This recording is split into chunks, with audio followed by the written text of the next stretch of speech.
nzamba ko permettre ba difficulté moko ako permettre ba frappe moko po batu ba zongela ye. Il va utiliser un langage qu'on appelle tribulation. Psaume chapitre 90, 90, verset 4, babi que un jour le pan nzambe za 1000 ans. Sikoyo kobanda Adam tina Ève et ça qui 2 jours. Si la mort vient, ne vois pas tout cela. Vous êtes musicien, vous êtes star. Vous êtes même milliardaire. Au côté Kambon wana nyonso. Même merci, shalom à tous. Na batu nyonso yo ba meseni kolandangai na Mefa TV, na nzela ya bilili na Facebook partout ozali. Ezala oza na Kinshasa, bana Mefa Mobimba, basali ya Nzambe, ba grand star ya mboka oyo, ba autorité ya mboka oyo, bo baza na Congo, bo baza na Afrique, baza na Europe, na Asie, partout. Na salué bino nyonso, atelemi liboso na bino, azali humble serviteur de Dieu, apôtre Malombe, ou azali visionnaire ya Mefa. Je crois que bamusupe bayebi ngai mais na kombo mais personnalité bayebi mamona nga boyete ngai yo apôtre Malombe. Je crois que ces derniers temps bon dans la Mefa TV bamoni ba message na opesa bino. Je crois que mutu nyonso na mokili nzambe nde mutu asala ye. Le roi de Moutasala est à tous en mbongo, à tous en nan, il faut que il y a un chef suprême, le créateur, il s'appelle Dieu. Il y a un asimi pemanayo. L'homme n'a pas l'autorité sur son propre souffle. C'est-à-dire, d'attendre toujours au bas, je crois que na avant commandé aux alelo, avant comme chrétien aux alelo, au yuka peut tout ça, bah chrétien, parce qu'il peut être grand star, parce qu'il peut être président, bah roi, bah multimilliardaire, lelo batike na kombo bah kufa. Le monde est tous en voyage. Au moins, nous avons une introduction dans la salle bino, la ligne bino sont mingi parce que pour arriver na mokili, il faut passer dans zéro à Kobotama. Pour tout yawa na mokili, Dieu a fait un chemin, c'est la naissance. Mais pour tout zong et pas naïe, il y a un autre chemin qui s'appelle la mort.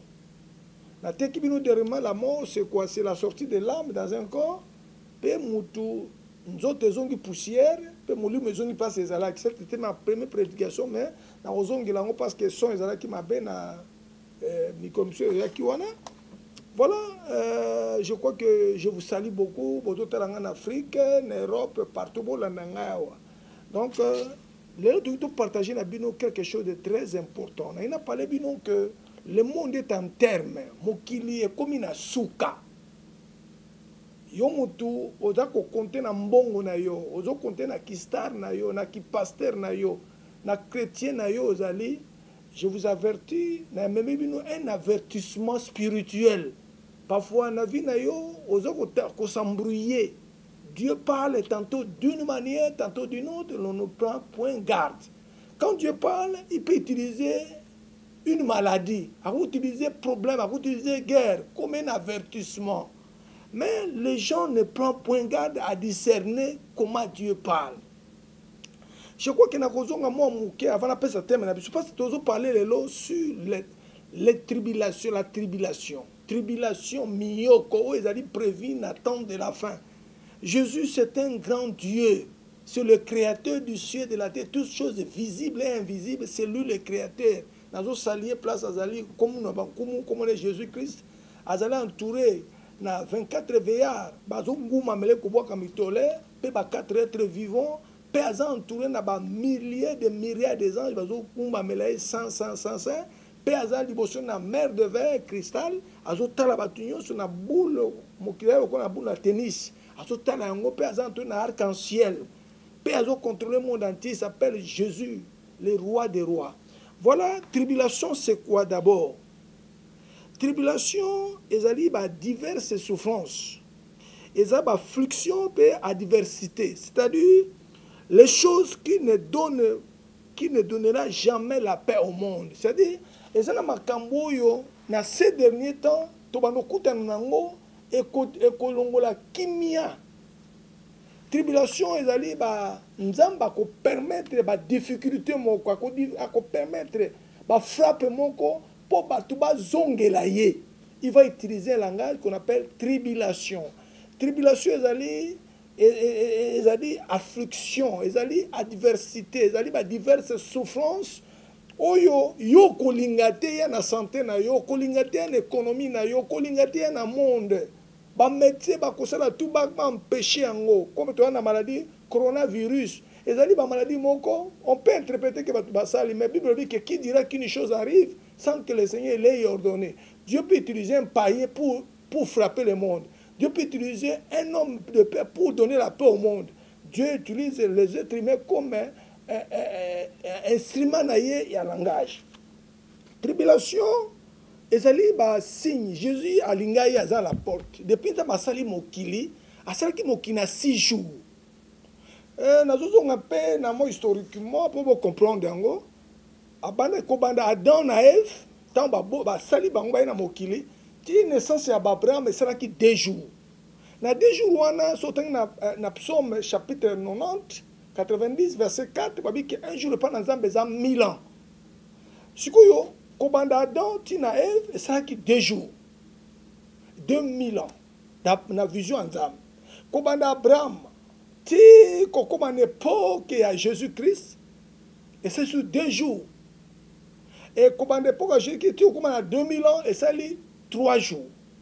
Et comme on a 2000 ans, on a 2020, on a 20 ans d'excédent. 6 jours, on a 20 ans à 7e millénaire.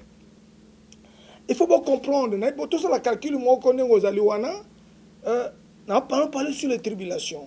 Le monde est tenté, mais comme une souka. Bassing, c'est ce qu'on sait que Jésus est à la porte pour venir, pour y aller, il laisse s'annoncer. Et puis, si on fait les calculs, Mboula yo botamaki. Supposons botamaki en 1964. On fait le Mboula yo botamaki, na Mboula zanango, ça l'addition en 2020. Ça la Mboula yo botama, na Mboula yo zanango, au sangisi yango en 2020. Pourquoi 2020? Parce que pour le montrer que nous autres, na biso, comme qu'on vive un excédent. Dieu peut venir aujourd'hui, peut venir lobby. Ça la calcul wana bandeli. Mboula yo botama. Soit en 1954 aussi aussi na mbula no za na lelo o sangisi yango nyonso e kobima 2020 même moi na botami lelo e kobima 2020 pour vous annoncer que na kati corps na biso et c'est veillir banzete veillir ba forêt veillir préva la pluie bozo mona ke na bato sur na bazamba mingi te tozaka na Équateur na Amazonie ko ziki pour na nini ke rôle banzete za la nini pour na empêcher moye take moki. Ce que tout le monde qui appartient à produire ma usine et bien sur ma couche d'ozone. Ce que tout le monde qui vit à molunge, ça va signe du temps. Il faut comprendre que au coup il faut éviter qu'on ait la distraction. Jésus peut venir en dormant, il peut venir. Et je peux vous donner un exemple. Dans la qui a fait clôturer Mboula, nous avons dit que à différence. Dans mon église, mais fa makamanazo bawa hôtel ngana loba ki yango peut surtout enseigner ki yango. Nous avons dit que Mbulo yo de mbulo ya jimel wana beaucoup ta mbula ane différent na kosala makambo yo na ne sale mate na surtout ko bitu makambo ne sale mananu te alobi mutu nyonso na kobimiza identité na ba politicien ba pasteur bandimi ozali faux na kobimiza identité na yo ozali vrai na obise to ko mona même ba politicien mais ba homme de Dieu même ba nyonso presque dans oyo bomoni muke basé belé parce que nzambe Dieu parlait tantôt d'une manière, tantôt d'une autre. Voilà la manière comme une introduction que nous sommes maintenant dans le temps de Souka. Dans le temps où on Souka, tout le monde dit que chute économie mondiale est salémi. Et salémi. Maladie coronavirus, et ça a attaqué tous les continents. C'est-à-dire qu'un homme ne peut pas frapper tous les continents, c'est le créateur. Il faut que la maladie, oyo, na président, ba ministre, ba médecin, ce n'est pas qu'on paie sa responsabilité dans un individu. Il faut que la moto à ça qui dit c'est lui le maître des temps et le maître des circonstances. Oui, bato ba kufi lelo belé dans le monde entier. Bazaki bato lokola ngana yo, basi bazaki na mbongo, bazaki na ba sécurité. Mais explique. Parmi les prophéties bibliques, tout le monde mingi kokisami. Basin d'état molunge wana komi na moki chaleur wana bazamba kozika eza basin ba guerre na bamboka ba souffrance ba division makambe belé ba inondation na ba monde entier yango na définir que parmi les signes qui nous annoncent que Jésus a prêt à faire cette mission, un rapport, il y a papa na il il a tout terminé. Il y a moi tout dit que moi tout comme na 20 ans, 20 ans, ils année excédent. Année excédent. Voilà, nous n'avons plus le temps, c'est d'Israël. Église est côté na persécution, monde est côté na persécution, antichrist, il faut installer pesaya kosala et comme religion moko. Est-ce que depuis mon clé salema, bakanga ba église, nan to mona ngote. Depuis mon bakanga ba école, to moni biloko yo et salema ka ezane à différence. C'est-à-dire mutu na mutu azongela nzambe. Si tu es dans le péché na kindumba na masumu na bokritus na biloko mabe, tout passera. Mais qui sera ton vie na yo kozala wapi? Voilà, tribulation était une affliction, était une diversité. Les choses qui ne donnera jamais la paix. Nengo zalo to côté na moment moko ya bouleversement. Bouleversement existe. La prophétie biblique a déjà annoncé que na mikolo na suka passe koya, mikakatane koya to moni yango. Yango wana na moi to komi na kokende awa, boko remarquer na mikolo za koya persécution na église. Boko remarquer na église awa nzale ko za makasi. Bana bakokoma bitu bakasi. Voilà. Tokotanga version na Bible, l'apôtre Paul a parlé dans l'église de Thessalonique pour annoncer bango que na mikolo pas cesser koya. Mais tant que koya est découragé binote parce que c'est l'un des langages qui nous permet pour tout soit enlèvement. Donc il monte dans la première Thessaloniciens chapitre 3 verset 3 à 4. Tout en dit afin que personne ne fût embralé au milieu des tribulations présentes. Car vous savez vous-même que nous sommes destinés à cela. L'apôtre Paul était un prophète, un grand docteur. C'est lui qui a enseigné l'évangélisation. Il y avait Peter Betoyebi. Alors, que na lingi bozala embralete bozala na kolenga lenga kobanga bangate na ba tribulation mikakata no ba diverses souffrances comme les biso parce que nous sommes destinés à cela. Pourquoi nous sommes destinés à cela? Parce que na une introduction que pour arriver au monde, nous avons passé par un chemin la naissance. Pour tous on n'a pas un zamba qui ne kofa na ajije biso, il y a une autre route qui s'appelle la mort. C'est pour cela les choses qui annoncent que Jésus veut venir, le jugement dernier veut venir, et tout ça, la tribulation, la grande tribulation. On parle sur les tribulations, mais je ne parle pas sur la grande tribulation. La grande tribulation, c'est quoi? Que tant que Jésus a quoi que ça, l'église, épouse accueillie, tant que Saint-Esprit est sur la mobilité, l'église est sur terre, maintenant, Antichrist a quoi que persécuté, persécution, grande tribulation. Quand un docteur, médecin, ils ont traité ce que peut dire au traité. Parce que l'insécurité est partout. Même les gens qui soignent sont dans des risques. Nous avons des Européens, nous avons des Américains, nous avons des Asiatiques, des Africains partout. Les chefs créateurs du monde entier, à Kitina Mokilia, Pessibiso déjà, premier avertissement, carte jaune. Soit une carte rouge, la mort sera encore plus grave que le côté de Monilelo. Zongela Nzambe se répand. La tribulation est yé. Nalala ki mukomususu, elle est au moins 2 ans passés. Namoni mutabimelinga na vision de psa malombe sozo au courant que mon entier beaucoup na kata tribulation. Na comprendre ki angote. Na to mone pe na rope pe to da vie normale. Kozanga ezelo comme tribulation ezali les langages, les signes qui accompagnent le retour de Jésus, qui annoncent que Jésus est à la porte, il a terminé sous ton travail, à cause de la programme à Tatanaï. Totanga mouké na Bible, tribulation ezali, ba pasu yo, et kokomela batu, ba bandimeli Yesu, n'attend de la fin. Et puis, au monde même ozali chrétien, au sambeli, ba famille no balingi siyote.